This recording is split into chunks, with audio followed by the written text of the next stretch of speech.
Break کے بعد ایک بار پھر سے آپ کا خیر مقدم کرتے ہیں. آج قومی اسمبلی میں اپوزیشن نے بہت بڑا اپسیٹ کیا ہے. ایک بل جس کو قانون سازی کے لیے اور بحث کے لیے کمیٹی میں بھیجنا تھا, اور اس پر جب ووٹنگ ہوئی تو 117 ووٹ اپوزیشن کے تھے, جبکہ 104 حکومتی بینچوں سے آئے, اور اس طرح اس بل کو کمیٹی کے سپرد کر دیا گیا. ارشاد صاحب, یہ اپسیٹ اس کو محض اتفاقاً سمجھیں, یہ جو مشترکہ اجلاس ہے پارلیمنٹ کا, اس کی جھلک وہاں بھی نظر آ سکتی ہے. منگل کا روز پرائیویٹ ممبر ڈے ہوتا ہے, اور عموماً حکومت کے وزیر مشیر اور چیف وپ جو ہیں وہ کوشش کرتے ہیں کہ اس دن چونکہ اپوزیشن نے قانون سازی اپنے بل پرائیویٹ بل پیش کرنے ہوتے ہیں تو اپنا کورم پورا رکھتے ہیں, تاکہ یعنی اپنی اسٹرینتھ پوری رکھتے ہیں تاکہ کسی سٹیج پر وہ ہمیں شکست نہ دے سکیں. لیکن میں حیران ہوں کہ بھی حکومت کی اسٹریٹجی معلوم نہیں کیا تھی, کیوں ایسا ہوا کہ ایک پرائیویٹ ممبر پہ, اچھا اس کی ویسے تو پہلی بات تو یہ ہے حکومت کو مخالفت کرنے کی ضرورت نہیں تھی. اگر وہ پاس بھی ہو جائے پرائیویٹ ممبر بل تو اس کی کوئی بہت زیادہ اہمیت نہیں ہوتی. وہ ایک تھا کہ جی یہ فلور کراسنگ کی حوصلہ شکنی ہونی چاہیے, ایک ممبر جس نشان پر الیکشن لڑتا ہے وہ 7 سال تک اس کا رکھے, اور کہنا یہ تھا حسنین اخلاق صاحب کا. اپنی بات جاری رکھیں. ہمیں وزیر مملکت برائے موسمیاتی تغیر زرتاج گل صاحبہ نے بھی جوائن کر لیا. تھینک یو زرتاج صاحبہ, آپ سے بات کرتے ہیں ارشاد صاحب. تو ان کا کہنا یہ تھا کہ جی یہ جو فصلی بٹیرے ہیں یا پرندے ہیں یہ ادھر سے اٹھ کے ادھر اور ادھر سے اٹھ کے چلے جاتے ہیں, اس کی حوصلہ شکنی ہونی چاہیے. خان صاحب بھی یہ کہتے رہے ہیں. تو اول تو مخالفت کی ضرورت نہیں, اگر مخالفت کی ہے تو پھر آپ ممبر پورے کریں اور یا چیلنج نہ کریں ان کے بل کو. بہرحال یہ اگر ڈیلیبریٹری نہیں ہوا اور ایک چیف وپ کی غلطی ہے کہ اس نے اپنے لوگ ممبرز کو وہاں نہیں کیا, لیکن یہ عدم دلچسپی تو ظاہر ہوتی ہے نا کہ پارلیمنٹ کے معاملات میں, پارلیمانی معاملات میں حکومتی ممبران کی عدم دلچسپی اس سے ظاہر ہوتی ہے. اب اس کا امپیکٹ مشترکہ اجلاس پہ پڑتا ہے نہیں پڑتا, یہ قبل از وقت ہے. لیکن زرتاج گل صاحبہ سے ہم پوچھیں گے, وہ چونکہ اسمبلی میں موجود تھیں اور ہمارے پروگرام میں مہربانی ان کی تشریف لائی ہیں, کہ کیا ہوا کہ وہاں کس طرح سے پرائیویٹ ممبر بل پر ووٹنگ ہوئی اور حکومت کو شکست ہو گئی. اب ایاز صادق صاحب کہہ رہے ہیں کہ جی اخلاقی طور پر حکومت کو شکست ہوئی ہے تو وہ استعفیٰ دے دے. دیکھیں ارشاد صاحب, سب سے پہلی بات تو یہ کہ جو اپوزیشن ہے نا وہ تو شاید خواب میں اٹھتے جاگتے دن رات ایک ہی خواب دیکھتی ہے کہ جی حکومت استعفیٰ دے دے. منتوں ترلوں پہ آ گئے ہیں, کوئی ایک ایسا بہانہ ان کو چاہیے جس سے, کیونکہ ظاہری بات ہے انہوں نے ہمارے خلاف احتجاج بھی کر کے دیکھ لیا, پی ڈی ایم کا محاذ بھی بنا کے دیکھ لیا, انہوں نے ہمارے خلاف ہر حربہ استعمال کیا, اور انہوں نے جو پاکستان کے حالات رہے, اسپیشلی جو ہمارے افغان حکومت سے جو اسپیشلی انخلا تھا اس کے ٹائم پہ بھی انہوں نے کوئی موقع جانے نہیں دیا, لیکن اس کے باوجود بھی ان کا کوئی خواب پورا نہیں ہوا. اب ایاز صادق صاحب کا کھڑے ہو کے یہ کہنا ہے کہ چونکہ ایک پرائیویٹ ممبر ڈے پہ ایک کاؤنٹنگ ان کے حق میں آ گئی تو جی ہمیں استعفیٰ دے دیں. اب یہ تو سراسر مذاق ہے. اور دیکھیں میں اس طرح کے لوگوں کو پہلے بڑا سیریس لیتی تھی, کیونکہ میں نے بچپن سے ان لوگوں کو اسمبلیوں میں دیکھا ہے. اب مجھے ان کی حیثیت کا پتہ ہے. یہ وہ لوگ ہیں جنہوں نے, جب آپ کو بڑی اچھی طریقے سے پتہ ہے کہ جب یہ لوگ جب ان کیمرہ بریفنگ میں جاتے ہیں ہمارے نیشنل سیکیورٹی کونسل میں, اور بعد میں جب یہ کہتے ہیں کہ جی کس کی ٹانگیں کانپ رہی تھیں, اور یہ ایاز صادق صاحب کے الفاظ ہے کہ انہوں نے ہمارا پلوامہ اٹیک کے بعد جو ہے وہ انڈیا کے نیریٹو کو بڑا وہ کیا تھا, بعد میں کہ جی میرے الفاظ کو ٹویسٹ کر دیا گیا تھا. ٹویسٹ کوئی نہیں ہوتا, جو ان کا دل کرتا ہے وہی بات کرتے ہیں. جی زرتاج صاحبہ, یہ بل جو چیلنج کیا گیا, کیا یہ پلاننگ کے ساتھ چیلنج کیا گیا تھا, اور اگر پلاننگ کے ساتھ تھا تو حکومتی بینچز میں نمبرز پورے کیوں نہیں تھے؟ علی گوہر بلوچ صاحب کا ایک بل تھا جو کہ پی ایم ایل این سے تعلق رکھتے ہیں, اور انہوں نے میری منسٹری میں ای پی اے میں ایک ان کا کانسنٹ تھا, اور انہوں نے ایک امینڈمنٹ پیش کیا تھا کہ ای پی اے میں وہ ہم اسٹیٹ کو فارسٹ جو وہ ہے جورسڈکشن ہے فارسٹ لا کے اندر چینج کر کے جی ہمیں اس کو منسٹر آف کلائمیٹ چینج کو اس کو آن کر دینا چاہیے. کہ ساری دنیا کو پتہ ہے کہ پروونشل اٹانومی میں جب سے پروونسز 18ویں ترمیم اور اس کے علاوہ بھی 18 امینڈمنٹ کے علاوہ بھی ہمیشہ فارسٹ جو وہ پروونشنل سبجیکٹ ہیں. ہم نے 10 بلین سے سنامی بھی کیا, ہم یہ واقعی فارسٹ بھی لگا رہے ہیں. اس کے باوجود بھی میں نے کہا کہ اگر آپ اسٹیٹ کو کہہ رہے ہیں کہ ہم دخل دیں پروونسز کے فارسٹ ڈپارٹمنٹ میں, تو آپ اس کو اسٹینڈنگ کمیٹی میں بھیجیں, ہم اس کے اوپر جو ہے وہ ایک گفتگو کر لیں گے, کیونکہ ایم این ایز جو ہوتے ہیں یا سینیٹرز جو ہوتے ہیں وہ تمام پروونسز کو جو ہے وہ ریپرزینٹ کرتے ہیں. اگر ان کا کانسنٹ ہوگا کہ فیڈرل گورنمنٹ بیٹھ کے فارسٹ ڈپارٹمنٹ میں کی جورسڈکشن میں دخل دے دے, اگر آپ یہ چاہتے ہیں تو ہمیں تو کوئی اعتراض نہیں, کیونکہ ہم تو already prime minister Imran Khan کا ویژن ہے کہ ہم نے اپنا گرین کور اور فارسٹ کور اور بایو ڈائیورسٹی ہم نے بڑھانی ہے, جس کی وجہ سے ہم نے اتنے زبردست جو ہے وہ initiative sustainability tsunami clean drink Pakistani ہے, تو میں نے تو ایکسپٹ کر لیا. اس لیے میرا خیال ہے کہ جو اسٹینڈنگ کمیٹی یا پرائیویٹ ممبر ڈے ہوتا ہے یوزلی اس کے اوپر کانسنٹ ہو جاتا ہے, کوئی زیادہ فرق نہیں ہوتا.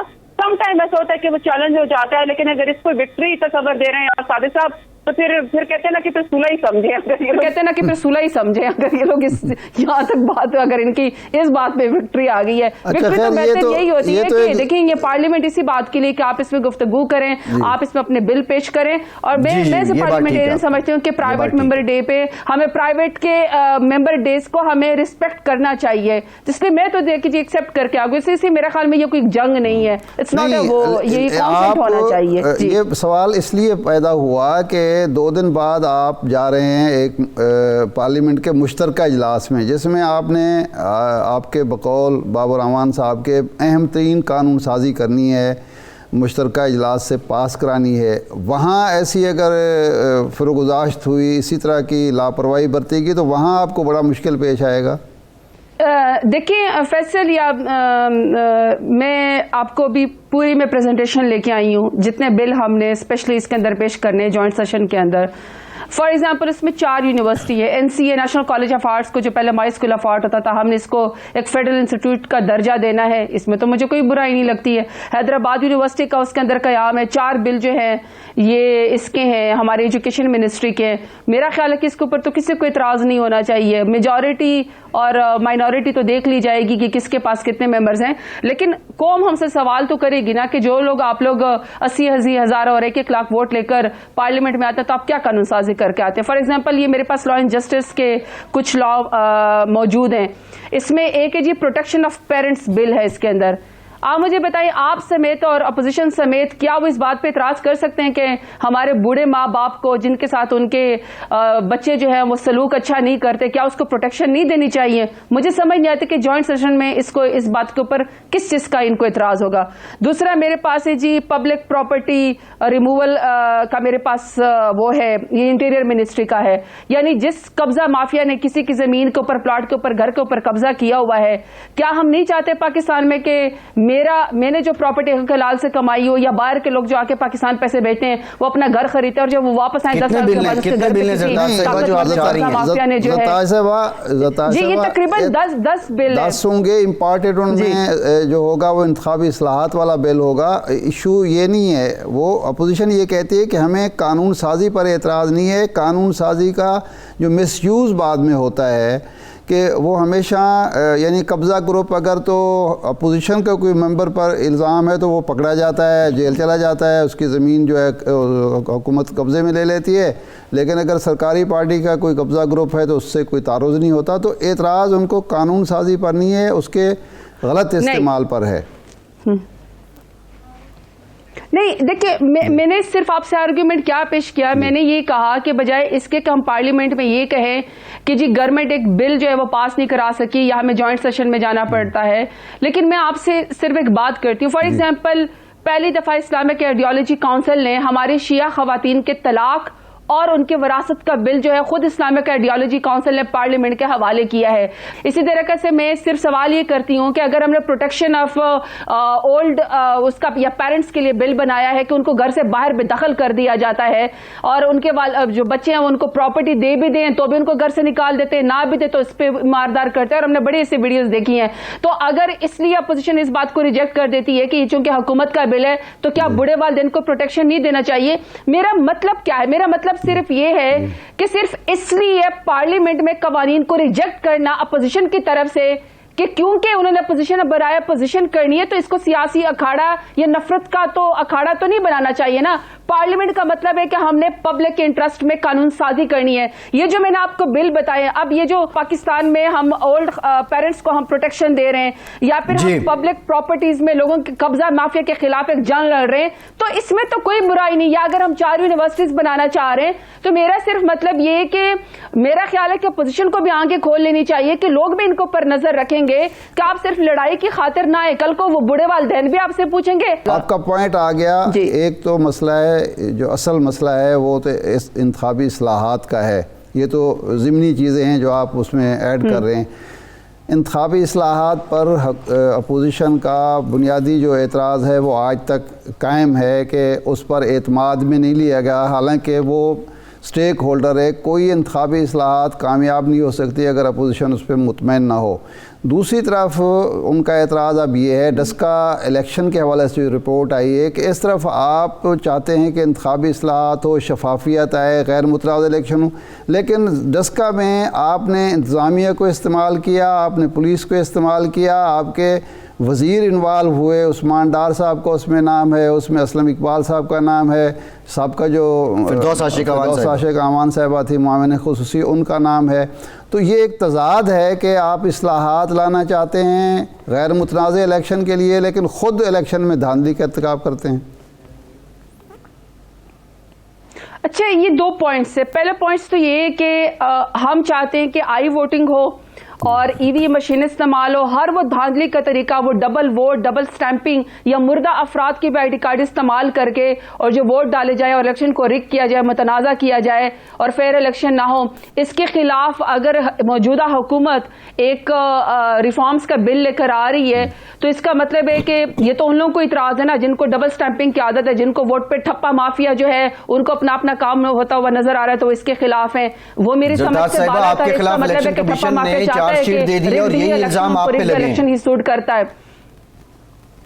نہیں, کیسے فیصل دیکھیں نا, میں آپ کو آج پراپر ڈیمونسٹریشن ہمیں بھی دی گئی ہے, پارلیمنٹ کے اندر مشین بھی موجود ہے, اپوزیشن کے لوگ بھی آ سکتے ہیں, وکلا حضرات بھی آ سکتے ہیں, میڈیا بھی آ سکتی ہیں, جس میں آپ ایک الیکٹرانک مشین کے ذریعے آپ ووٹ ڈالتے ہیں اور آپ کو ٹائم کا بھی پتہ چلتا ہے, بیلٹ پیپر بھی آپ کو دیتے ہیں. جتنے 600 اگر افراد ہیں تو 600 افراد کے ہی ووٹ ڈلتے ہیں, 6000 افراد کے ووٹ نہیں ڈلتے ہیں. الیکشن فیئر تھا زرتاج صاحبہ, مجھے سمجھ نہیں آتی. پہلا جو پہلی پولنگ ہوئی وہ فیئر تھی ڈسکا الیکشن کی.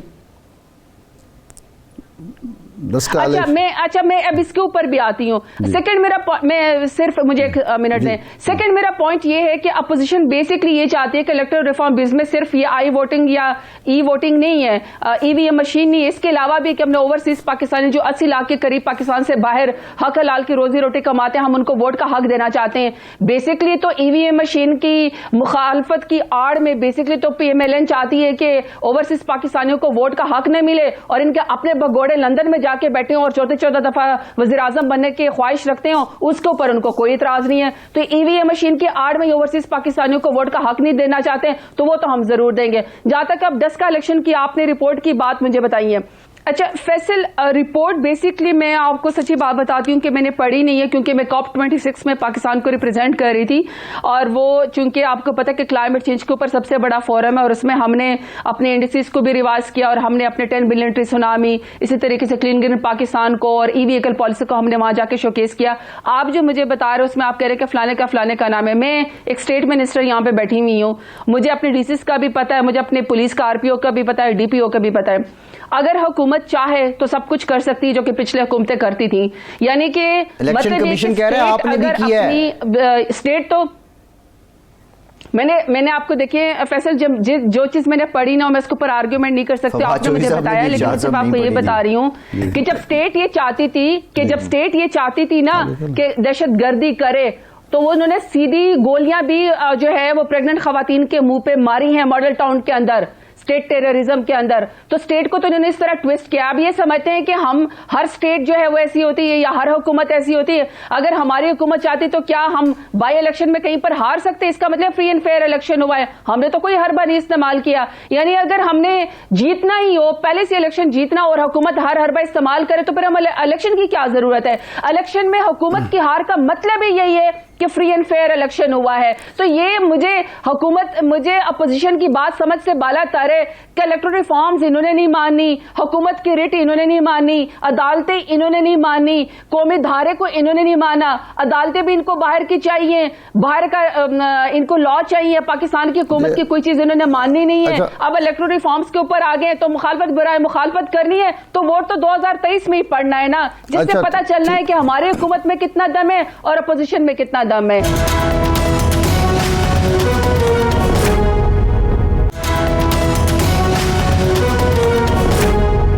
یہ اب ٹی ٹی پی سے مذاکرات حکومت کے شروع ہو گئے, سیز فائر کا اعلان بھی ہو گیا. آپ چونکہ آپ کا خاندان متاثرہ ہے, یہ ٹی ٹی پی اور آپ کا تعلق بھی سعود وزیرستان سے ہے, یہ جو مذاکرات ہو رہے ہیں اللہ کرے یہ کامیابی سے ہم کنار ہوں, تو جو 80,000 ہمارے شہری شہید ہوئے, جن لوگوں نے ان کو شہید کیا, باقی نقصان جتنا ہوا, خاندان کے خاندان اجڑ گئے, آپ کا خاندان بھی متاثرہ خاندان ہے, آپ اس کے حق میں ہیں کہ مذاکرات ہی کیے جائیں اور سب کچھ معاف کر دیا جائے؟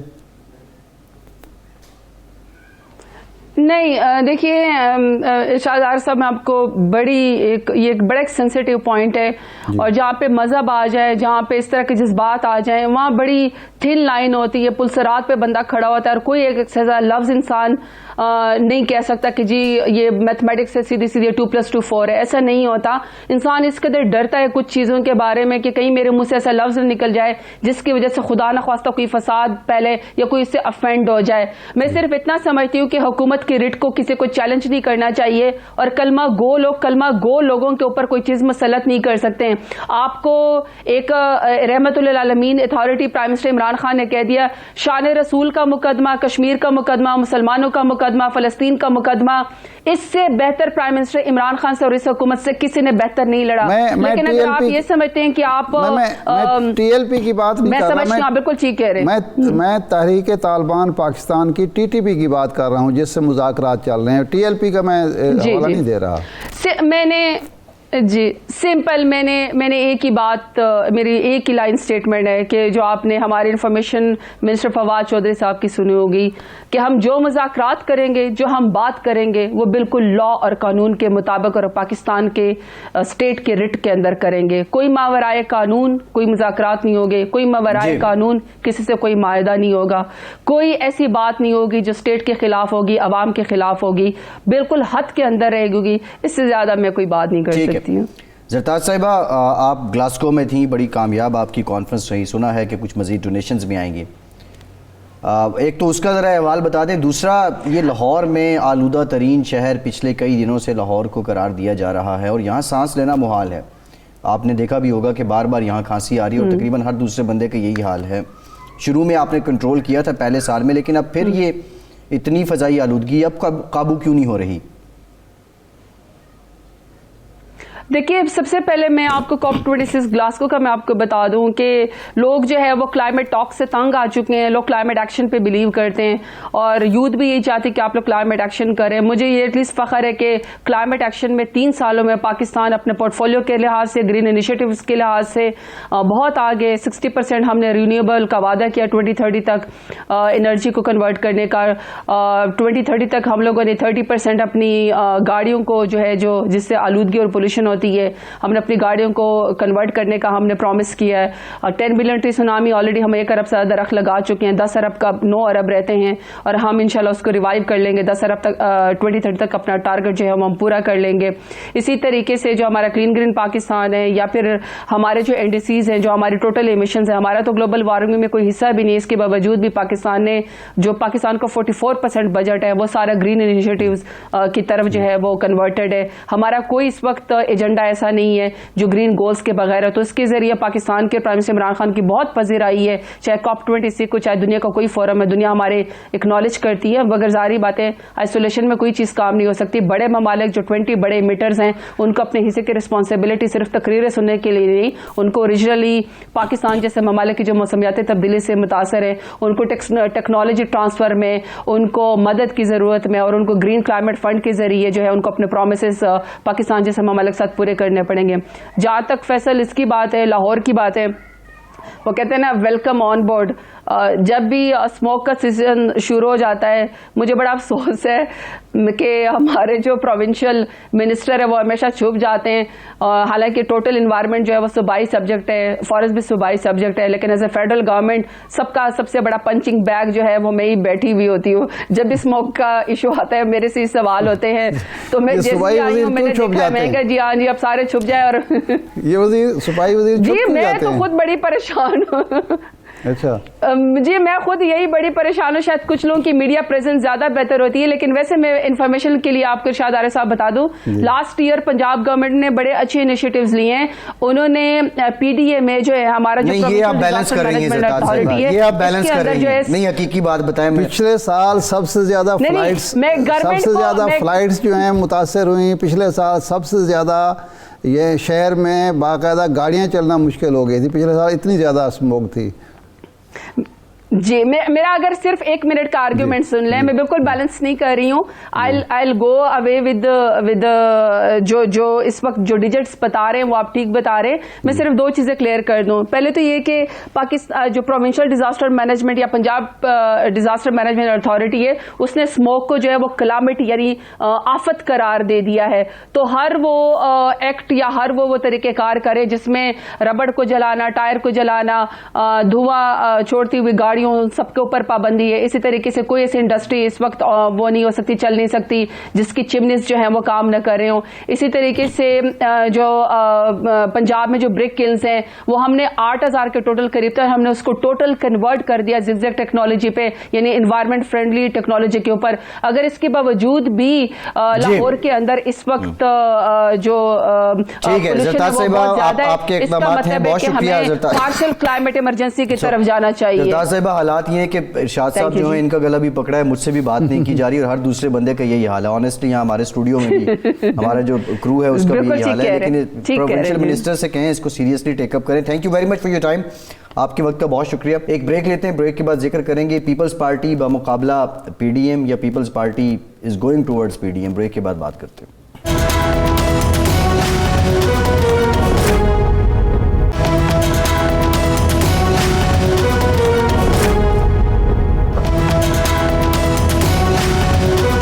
کے بعد ایک بار پھر سے آپ کا خیر مقدم کرتے ہیں. ارشاد صاحب, قاہرہ صاحب نے کہا کہ نون لیگ ووٹ کی عزت چاہتی ہے تو بیک ڈور رابطے بند کیے جائیں. پیپلز پارٹی پہلے بھی یہ الزام لگا رہی تھی کہ خود یہ بالا ڈیلیں کرنے کی کوشش کرتے ہیں اور ہم پہ اپنا ایجنڈا مسلط کر رہے ہیں. یہ بھی ایک بنیادی وجہ تھی پیپلز پارٹی کا علیحدہ ہونا. یہ حقیقت کے قریب ہے کہ بیک ڈور رابطے آن ہیں اور تیزی آ گئی ہے ان میں مسلم لیگ نون کے. وہ ادم صاحب کا شعر ہے کہ کون ہے جس نے میں نہیں چکھی, کون جھوٹی قسم اٹھاتا ہے, میں قدے سے جو بچ نکلتا ہے تیری آنکھوں میں ڈوب جاتا ہے. یہ بیک ڈور رابطے صرف مسلم لیگ نون والے نہیں کرتے, سب کرتے ہیں. ایک بریفنگ تھی تو اس میں کوئی اسی طرح کا سوال اٹھا, یہ سیاستدانوں کے ساتھ ملاقات تھی تو کسی نے ایسے ہی کہہ دیا. تو وہ صاحب جو بریفنگ دے رہے تھے جن سے یہ ملاقاتوں کی باتیں ہوتی ہیں پردہ نشینوں کی, تو انہوں نے کہا آپ میں سے کون ہے جو نہیں ملتا. جی اگر آپ چاہیں تو بتا دیتے ہیں کہ کون کتنی دفعہ ملا ہے. جی اور وہ جو سوال کرنے والے صاحب تھے وہ اتنا خاموش ہوئے کہ پھر انہوں نے وہ ان سے بات ہی نہیں بن پڑی. تو یہ ملاقاتیں یہ ہیں. اب اس میں صرف اگر مسلم لیگ نون کو الزام دیا جائے تو میرا خیال ہے یہ زیادتی ہوگی. یہ سب کا یہی معاملہ ہے. وہ تو ٹھیک ہے ارشاد صاحب, وہ بات تو سمجھ آتی ہے. آپ کا کیا خیال ہے کہ جو سب سے زیادہ اس وقت کھڑے ہیں اسٹیبلشمنٹ کے خلاف وہ میاں صاحب کے بعد وہ مولانا فضل الرحمان ہیں. جی تو کیا مولانا فضل الرحمان اور ان کے جو قریبی ساتھی ہیں وہ نہیں ملتے ہوں گے؟ بڑا ہسٹورک جلسہ کیا ہے مولانا نے وانا میں. جی اور یہ تقریباً 20-22 سال کے بعد کوئی سیاسی ڈیمونسٹریشن تھی. جی اور مولانا جو ہیں وہ خاصے مطلب بہت میچور لگ رہے ہیں پچھلے 3-4 مہینوں سے, اور خاصے کول بھی لگ رہے ہیں. لیکن میرا سوال نون لیگ سے متعلق ہے. نون لیگ کی باڈی لینگویج کیا کہہ رہی ہے؟ جو قاہرہ صاحب بات کر رہے ہیں یہ رابطے تیز ہیں، سوال یہ ہے بس. دیکھیں یہ بات اب آن دی ریکارڈ نون لیگ کے لوگ کہہ رہے ہیں کہ اگلے الیکشن میں ہمیں لیول پلینگ فیلڈ ملے گی، اور یہی وہ چاہتے ہیں کہ اگر لیول پلینگ فیلڈ ان کو مل جائے اور اسٹیبلشمنٹ کا وزن کسی ایک طرف نہ ہو، خاص طور پر خان صاحب کی طرف نہ ہو، تو بس ان کے پوبارہ ہیں، وہ سب کچھ کر سکتے ہیں، ان کے لیے ان کو کوئی نہیں روک سکتا. ارشاد صاحب پروگرام کا ٹائم ختم ہو گیا، بہت شکریہ، آج کے پروگرام سے اتنا ہی.